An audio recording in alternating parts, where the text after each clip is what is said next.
Yes, ഞങ്ങൾക്കൊപ്പം ഇപ്പോൾ ഒരു അതിഥി കൂടി ചേരുന്നുണ്ട്. ഈ സംഗമത്തിന്റെ കൺവീനർ കൂടിയായ ജയൻചേട്ടാ, ഒരുക്കങ്ങളാണ് പ്രധാനമായും നമ്മൾ പ്രിയപ്പെട്ട പ്രേക്ഷകരുമായി സംവദിക്കാൻ ആഗ്രഹിക്കുന്നത്. നമുക്ക് വളരെ ചിലവ് കുറവാണ്. 10 ലക്ഷം രൂപ താഴെയുള്ള ഈ ഒരു പരിപാടിക്ക് മൊത്തത്തിൽ ഇന്നലെ രാത്രി അതുപോലെ ജനസഭ കഴിഞ്ഞ ശേഷം കഞ്ഞിയും പയറുമായിരുന്നു സംഘാടകർ തന്നത്. അതെ, അപ്പൊ മൊത്തത്തിൽ ഈ സംഗമം എങ്ങനെയായിരിക്കും എന്നുള്ള അറിയാലോ. അത് തന്നെ കഞ്ഞിയും പയറുമാണ്. നമ്മൾ വളരെ ലളിതമായ രീതിയാണ് ഈ പരിപാടി നടത്തുന്നത്. അത് അല്ലാതെ അന്നദാന പ്രഭുവാണ് ഭഗവാൻ. അപ്പോൾ ഭഗവാനെ സംബന്ധിച്ചിടത്തോളം ഭഗവാന് മുന്നിൽ ഫ്രൈഡ് റൈസ് അങ്ങനെയുള്ള ഏറ്റക്കുറച്ചിലുകളൊന്നുമില്ല. എല്ലാവർക്കും അന്നം കൊടുക്കുന്ന ഭഗവാനാണ്. എല്ലാവർക്കും ഒരേ ഭക്ഷണമാണ്. അവിടെ നോർത്ത് ഇന്ത്യൻ വിഭവങ്ങളൊക്കെ എല്ലാവർക്കും. അതെ, വിദേശ രാജ്യങ്ങളിൽ എത്തുന്നവർക്ക് വിവിധ തരത്തിലുള്ള ഭക്ഷണമായിരുന്നു. എനിക്കൊന്ന് ഭക്ഷണത്തിന് തന്നെ ഞാൻ കോടിക്കണക്കിന് രൂപ അവിടെ ദൂർത്തടിച്ചു കളഞ്ഞു. പക്ഷെ ഇവിടെ വളരെ ലളിതമായ ഭക്ഷണമാണ്. ഇന്നലെ ആണെങ്കിൽ കഞ്ഞിയും പയറുമായിരുന്നു. അപ്പോൾ ഇന്നാണെങ്കിലും വളരെ ലളിതമായ ഭക്ഷണങ്ങളാണ്. നമ്മൾ എത്രയും ചെലവ് ചുരുക്കിക്കൊണ്ട് വളരെ വിശാലമായ രീതിയിൽ ഒരു വിശാല ഹിന്ദു സമ്മേളനം തന്നെയായിരിക്കും ഇത്. ഒരു ശബരിമല സംരക്ഷണ സംഗമം എന്നാണെങ്കിൽ ഇതൊരു വിശാല ഹിന്ദു സമ്മേളനം തന്നെയായിരിക്കും. നിരവധി ആൾക്കാരെത്തും. ഭക്തജനങ്ങളുടെ പൂർണ്ണ പിന്തുണയുണ്ട്.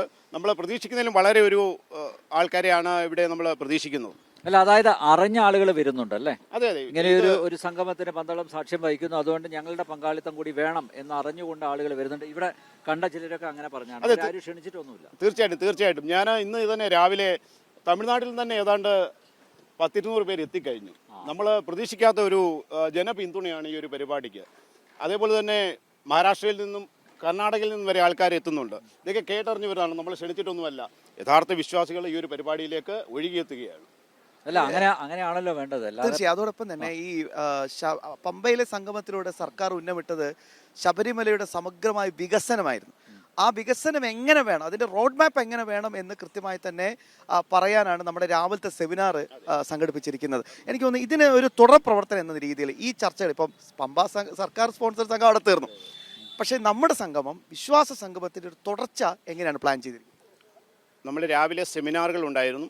ആ സെമിനാറുകൾ അതിനുശേഷം നമ്മൾ മീഡിയയ്ക്കൊക്കെ തന്നെ സെമിനാറിന് ശേഷം എന്തൊക്കെയാണ് നമ്മുടെ പ്രൊജക്റ്റുകൾ, ശബരിമലയിൽ എന്തൊക്കെ കാര്യങ്ങൾ ചെയ്യാൻ സാധിക്കും, അല്ലെങ്കിൽ നാളെ ഭക്തർക്ക് സുഗമവും സുരക്ഷിതവുമായ ഒരു ദർശനം എങ്ങനെ സാധ്യമാകും, അതുപോലെ ശബരിമലയിലെ നാളത്തേക്കുള്ള വികസന പ്രവർത്തനങ്ങൾ എങ്ങനെ നടക്കും എന്നുള്ളതെല്ലാം അതിനെല്ലാം നമ്മൾ മാർഗ്ഗരേഖ തയ്യാറാക്കിയിട്ടുണ്ട്. അതൊക്കെ തന്നെ നമ്മുടെ സെമിനാറുകൾക്ക് ശേഷം മാധ്യമങ്ങൾക്ക് നൽകുന്നതാണ്.